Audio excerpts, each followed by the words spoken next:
E ele vai contar uma história, ele diz que ele contará uma parábola. Vou contar uma parábola para que vocês possam compreender, para que vocês possam ensinar aos vossos filhos. Contar a história é aprender com os erros que cometeram os nossos antepassados. Quando nós contamos uma história, ou nós contamos as nossas vitórias, as nossas conquistas, mas também contamos como fracassamos em alguns momentos, como erramos, e nós devemos aprender com o passado. O que Asaf ele está ensinando? Ensinando a aprender com o passado. E ele está dizendo, onde os nossos pais erraram, nós não precisaremos errar. Onde eles fracassaram, nós não precisaremos fracassar. E no versículo de número 4 ele diz, não os encobriremos aos seus filhos, mostrando à geração futura os louvores do Senhor, assim como a sua força e as maravilhas que fez. Nós não vamos deixar de falar tudo aquilo que Deus fez com os nossos pais, com o nosso povo. Então ele estava falando agora já uma geração bem distante daquela que saiu do Egito, e ele estava relembrando todos os feitos que Deus tinha feito com eles, como Deus atravessou eles pelo deserto, como dividiu o mar. Mas ele agora começa a chamar a atenção da geração que ele está vivendo, para que observasse os erros que os seus pais cometeram, e para que não viesse repetir a geração futura. Tudo que nós estamos fazendo hoje, nós estamos escrevendo uma história para os nossos filhos, ou para os filhos dos nossos filhos. Lá na frente, eles vão olhar para nós e dizer se nós fomos vencedores ou se fracassamos. Então, no versículo de número 7, ele diz assim, para que pusessem em Deus a sua esperança, e se não esquecessem das obras de Deus, mas guardassem os seus mandamentos, para que a geração vindoura a soubesse.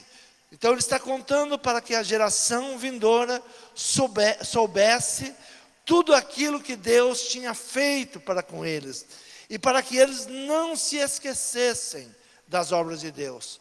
Como os nossos filhos vão saber das bênçãos de Deus se nós não falarmos?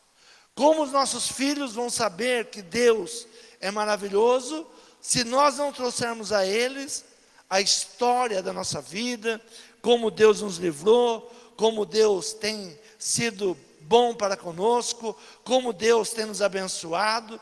E então no versículo 8 ele diz, e não fossem como seus pais, geração obstinada e rebelde, geração que não regeu seu coração, e cujo espírito não foi fiel a Deus, para que os seus filhos não tornassem a repetir os mesmos erros.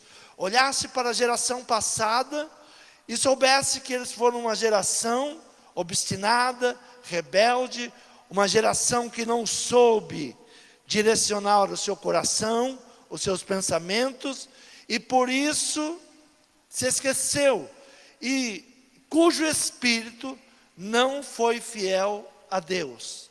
Nós hoje olhamos para a geração que está surgindo, e muitas vezes nós falamos, não, mas é uma geração muito fraca, é uma geração que não aprende.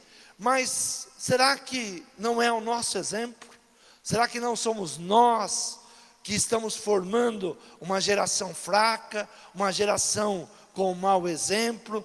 Não estamos aprendendo a ensiná-los, deixamos para que outras pessoas contem história para eles.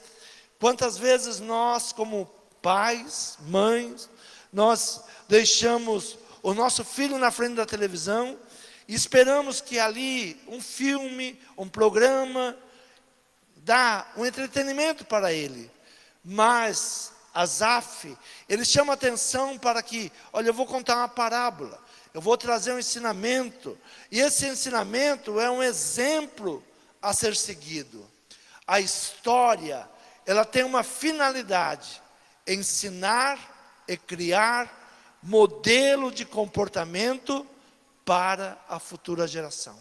Quando nós contamos a história, quando nós estamos fazendo a história, nós temos que saber que a história que nós estamos fazendo é para ensinar, é para criar.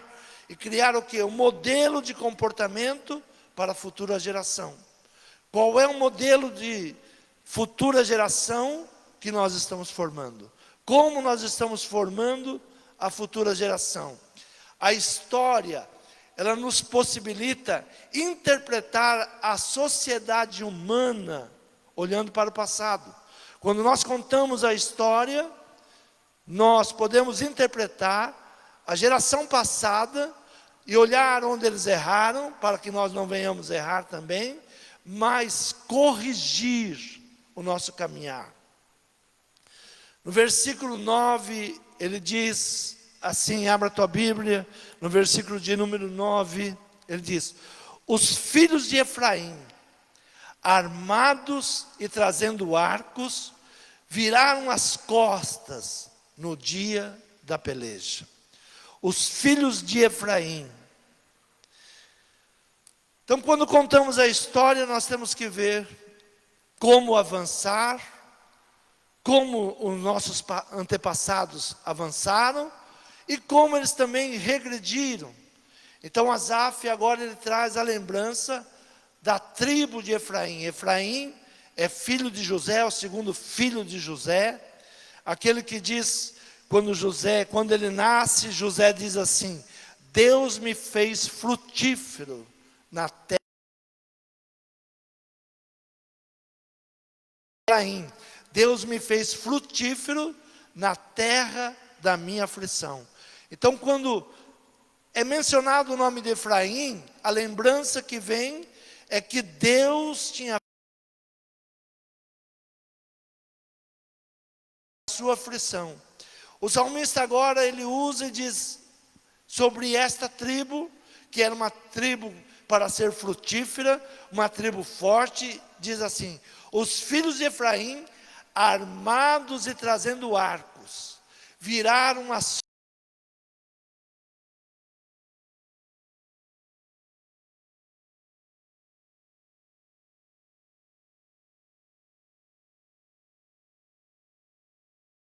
ela se recusou a andar na lei de Deus. Que espírito tinha essa tribo? O que nós podemos aprender com a tribo de Efraim? Aprender com eles para que não venhamos desagradar. Fizeram que desagradou a Deus. O que esta tribo faz que desagrada a Deus? Em algumas outras passagens, porque Efraim é uma das tribos que há muita esperança nela. A tribo de Efraim é uma tribo que há muita esperança. Mas Oséias diz assim: Efraim é um bolo mal virado. É um bolo que foi colocado no forno e esqueceram de virá-lo. E ele queima só de um lado. Quando você prepara um bolo e você não vira o bolo, ele só queima de um lado. Então, Efraim, ele é esse bolo. Ele não assou direito, ele não se formou direito. Ele foi de mais de um lado e do outro lado de menos. Então, nós temos que aprender com essa tribo, onde ela se perdeu. Onde ela não cumpriu aquilo que estava proposto para ela cumprir. Todos nós temos uma promessa de Deus. Abre tua Bíblia em Gênesis capítulo 48, versículo 20, diz assim a palavra do Senhor: assim os abençoou naquele dia, dizendo: em ti abençoará Israel, dizendo: Deus te faça como a Efraim e como Manassés, e pôs a Efraim diante de Manassés.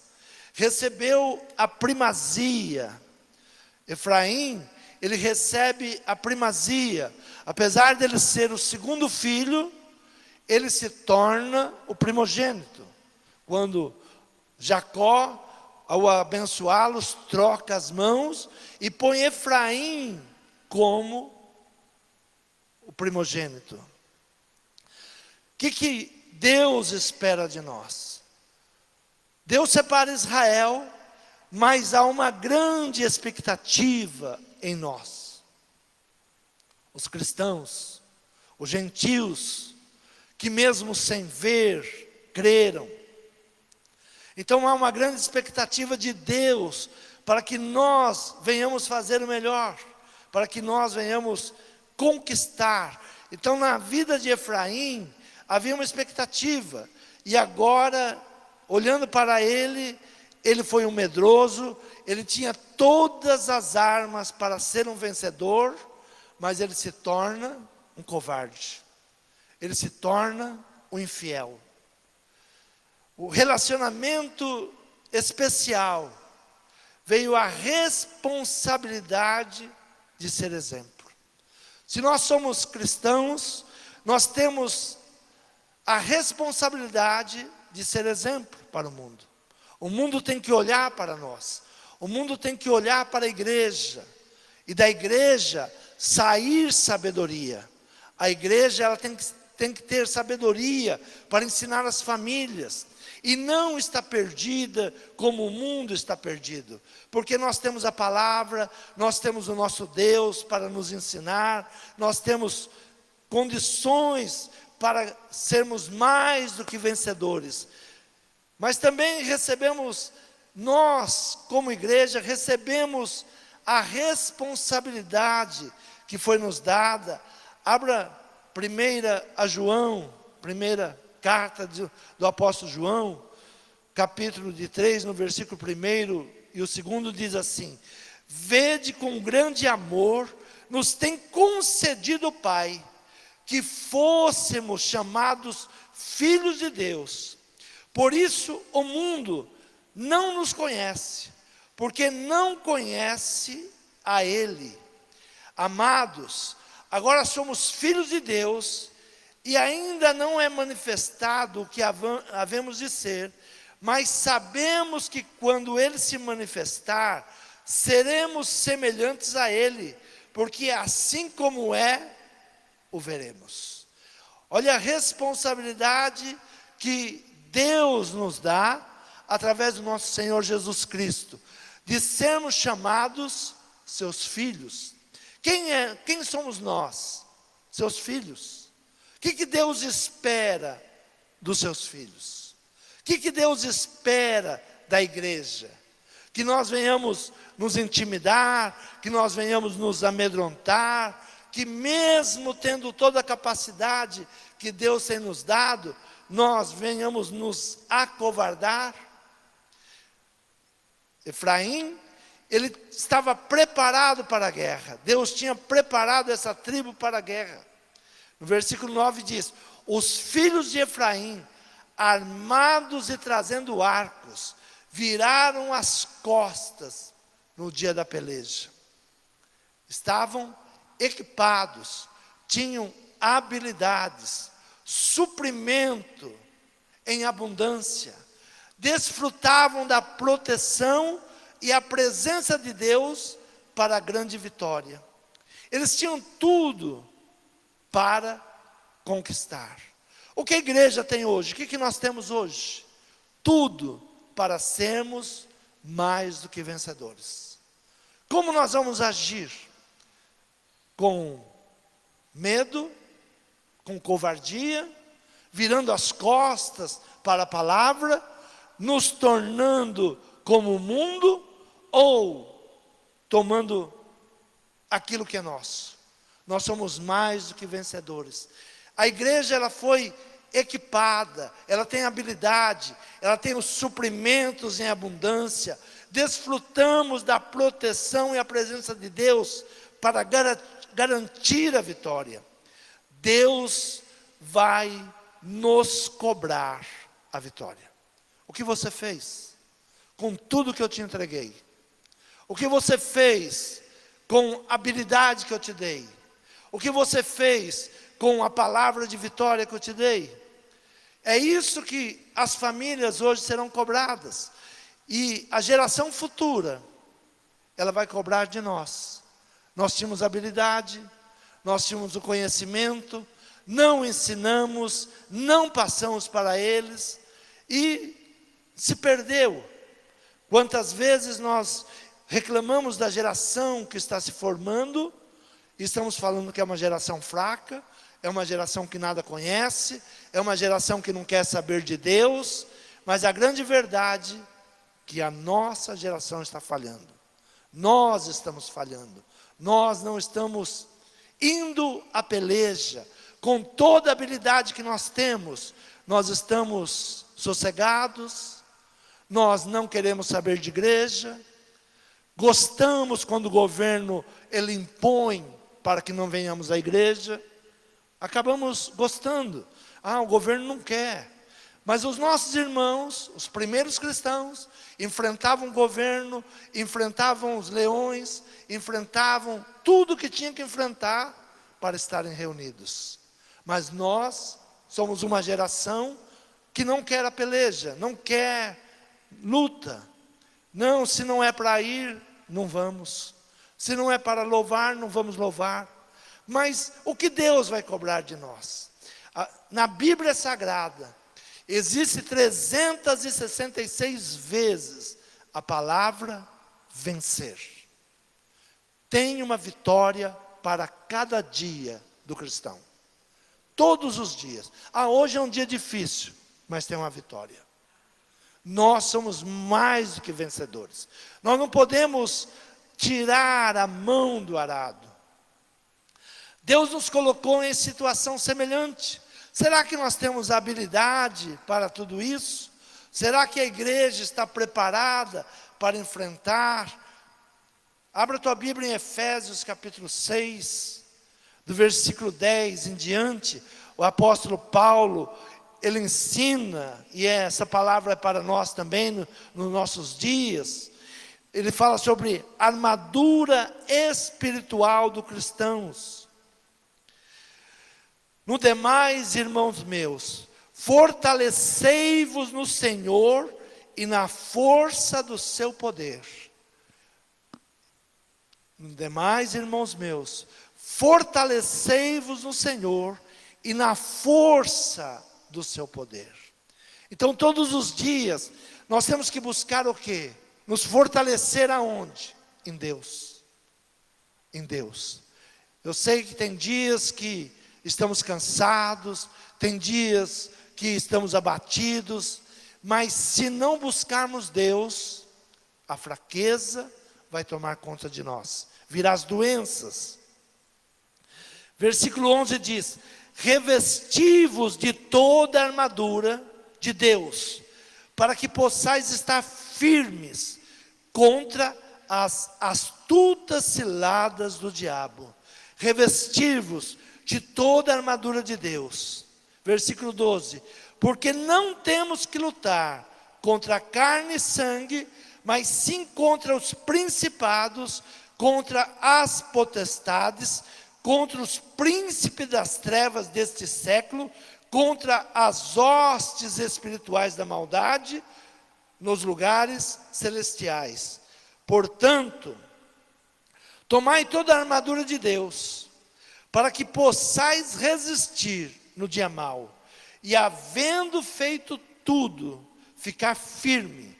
Estais, pois, firmes, tendo cingido os vossos lombos com a verdade, e vestida a couraça da justiça, calçados os pés na preparação do evangelho, tomando sobretudo o escudo da fé, com o qual podereis apagar todos os dardos inflamados do maligno.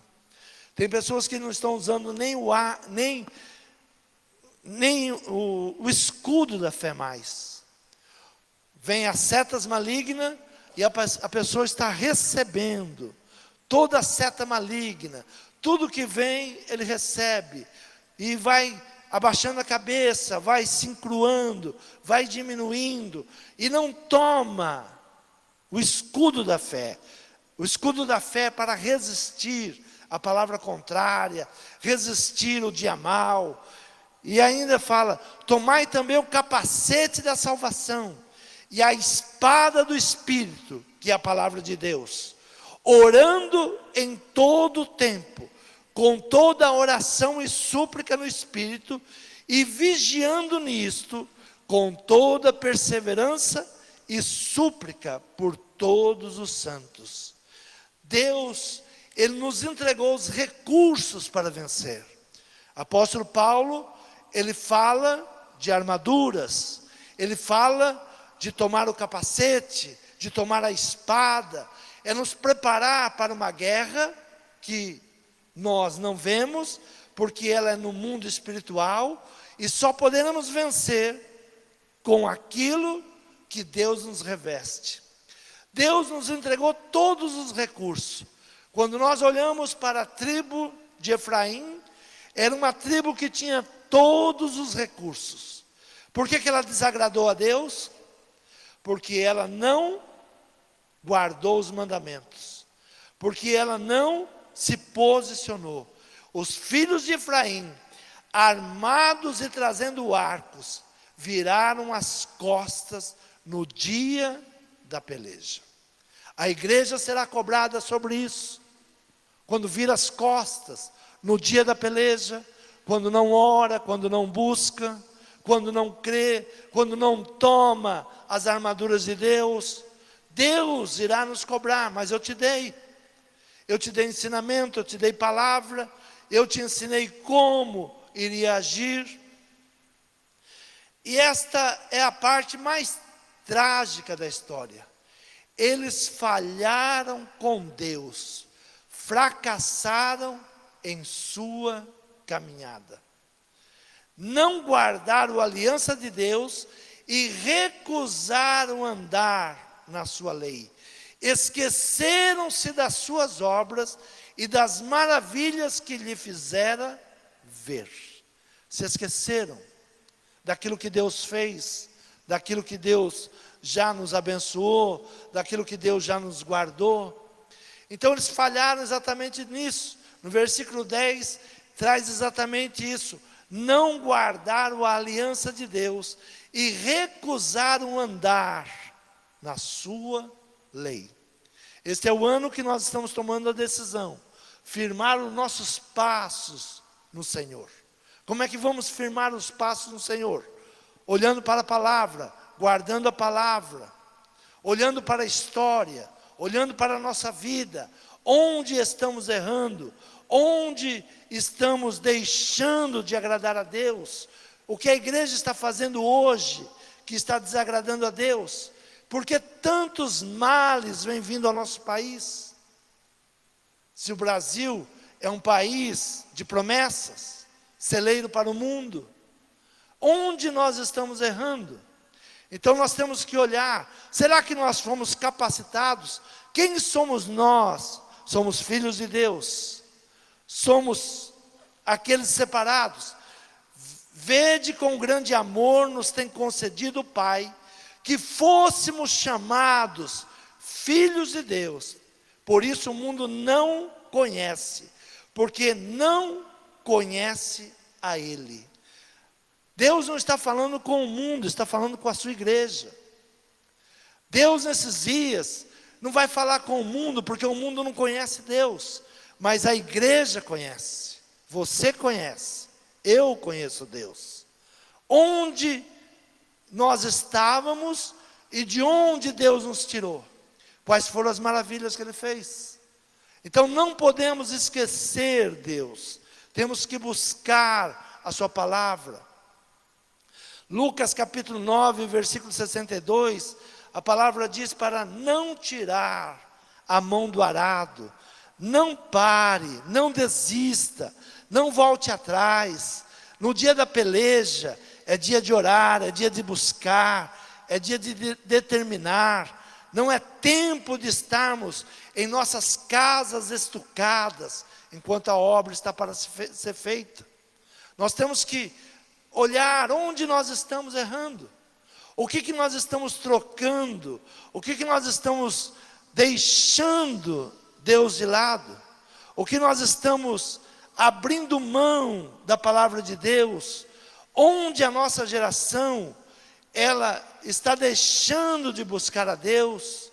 Onde a nossa geração não está sendo mais do que vencedora? Nunca se viu tantos crentes fracos como agora.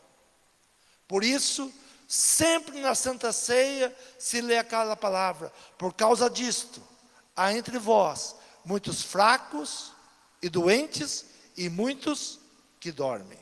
Por causa do quê?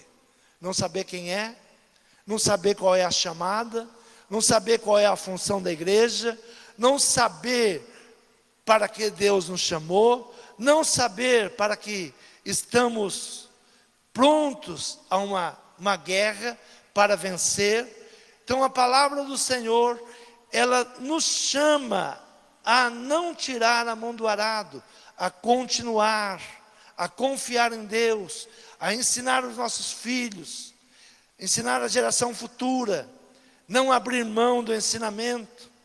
No versículo de número 40, no Salmo 78, diz assim a palavra: quantas vezes o provocaram no deserto, e o entristeceram na solidão, voltaram atrás, e tentaram a Deus, e limitaram o Santo de Israel.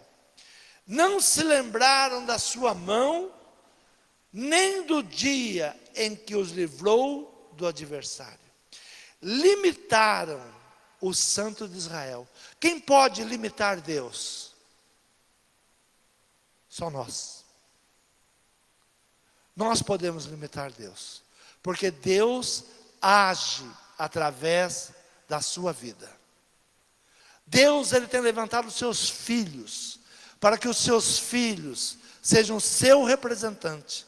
Mas quando seus filhos viram as costas, estão cansados, não querem mais saber da lei, não querem mais saber da palavra, nós estamos limitando o agir de Deus.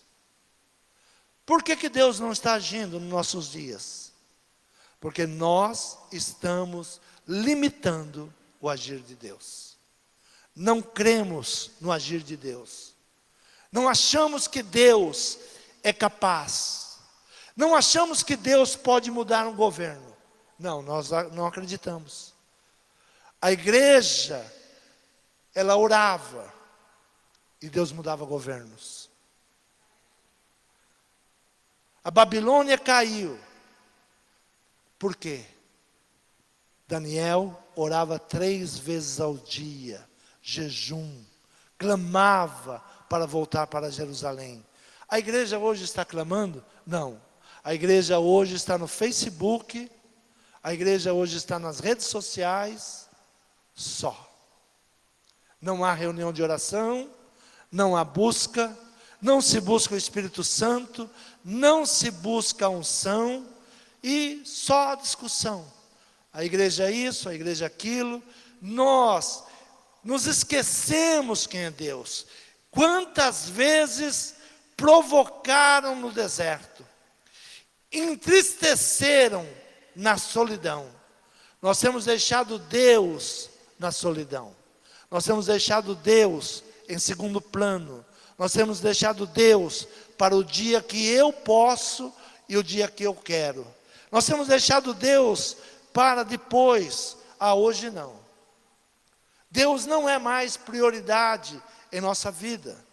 Então quando Asaf, ele cobra a nação com esta palavra é para nós também. Como nós estamos agindo em nossos dias? Eu vou contar para vocês uma parábola.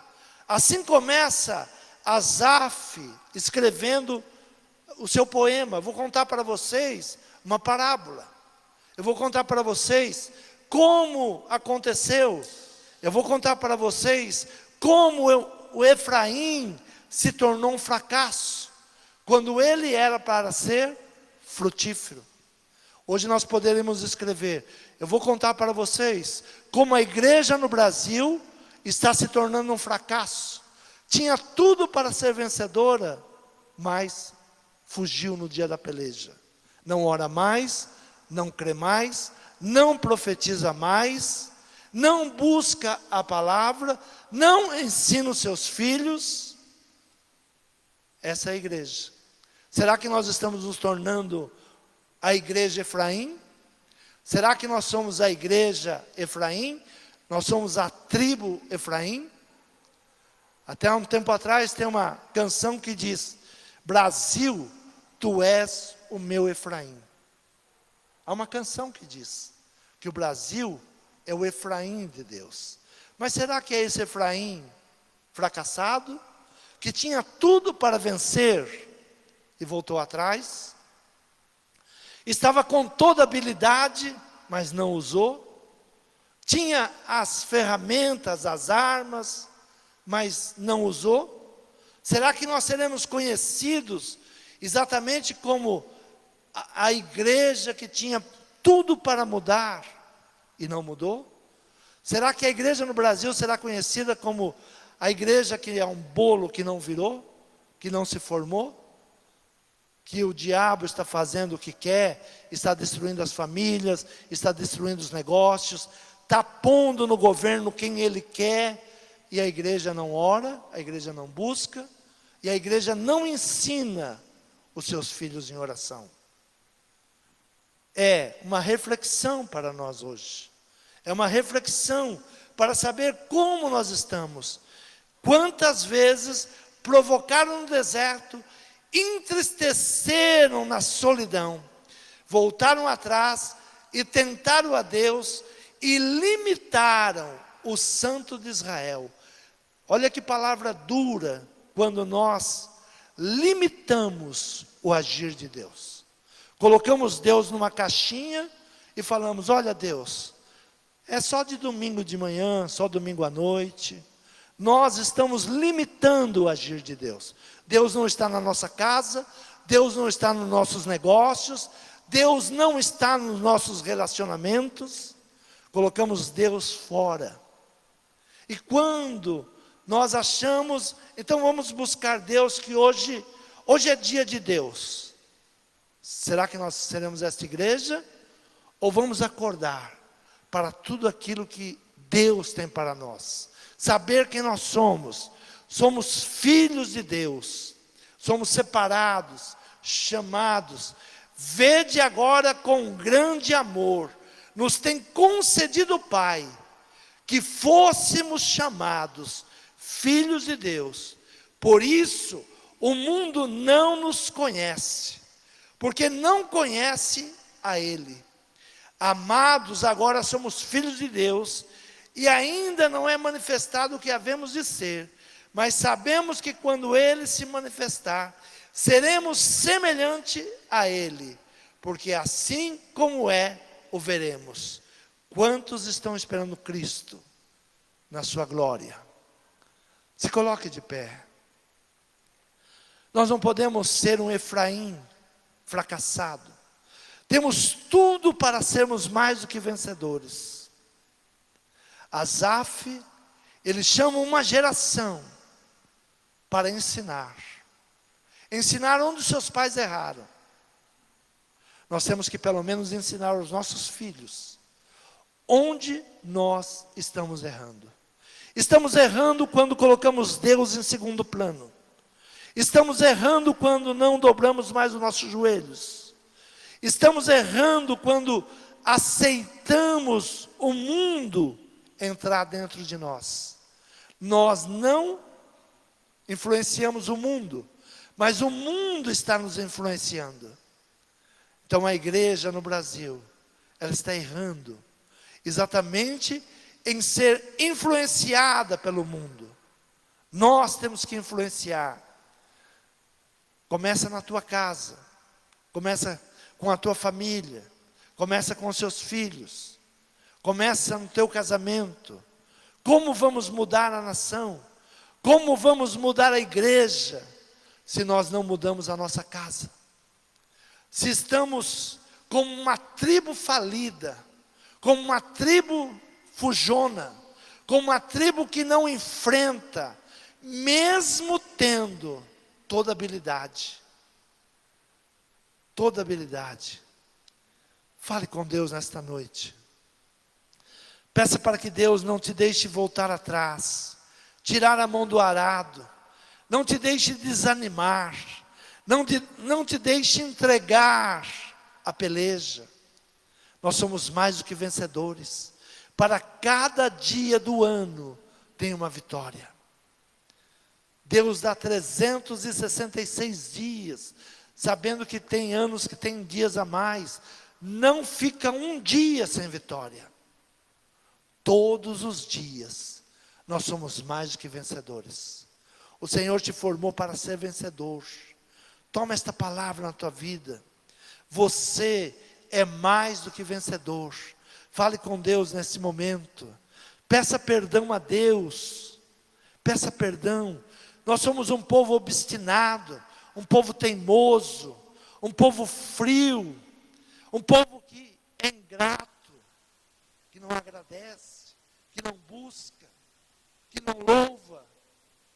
Fale com Deus nesse momento. É uma noite de conserto.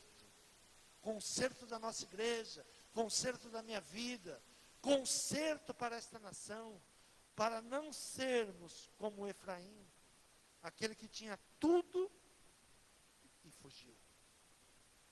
Nós não somos essa igreja. Você vai enfrentar, você vai orar, você vai determinar e Deus vai dar a vitória. Quantos creem nessa palavra? Ora agora, fala com Deus. Não desanima, não se sinta só. Deus está com você, é Ele que te fortalece, é Ele que te toma pelas tuas mãos e te faz mais do que vencedor. Creia nesta palavra. Senhor meu Pai, Senhor, pedimos perdão, Senhor, pelos nossos fracassos. Senhor, os nossos pais, muitos não estão mais entre nós, eles pecaram, mas nós não somos melhores do que eles, Pai. Nós temos pecado igualmente, nós temos nos afastado da Tua palavra, nós temos nos afastado, Senhor, da oração, de buscarmos a Tua face. Senhor, temos colocado tantas coisas à frente de Te louvar, de Te buscar. A nossa prioridade não é mais o Teu culto, não é estar mais na igreja. A nossa prioridade não é mais estar em Te buscando. Senhor, quantos trocaram, Pai, a prioridade em louvar a Deus, e estão neste momento em academias, estão nesse lugar, nesse momento, em shoppings, em tantos outros lugares, e se esqueceram da posição de adorador, se esqueceram da posição de intercessor, se esqueceram da posição de abençoador. Tem todas as ferramentas, mas não quer usar. Senhor, tenha misericórdia da nossa geração, tenha misericórdia da minha vida agora, Pai. Tenha misericórdia de mim, Senhor. Senhor, não me deixe voltar atrás. Senhor, que não se cale a minha boca ao ensinar a Tua palavra, que eu continue a ensinando, que eu continue trazendo a Tua verdade. Senhor, é o que eu Te peço e Te agradeço, em nome de Jesus.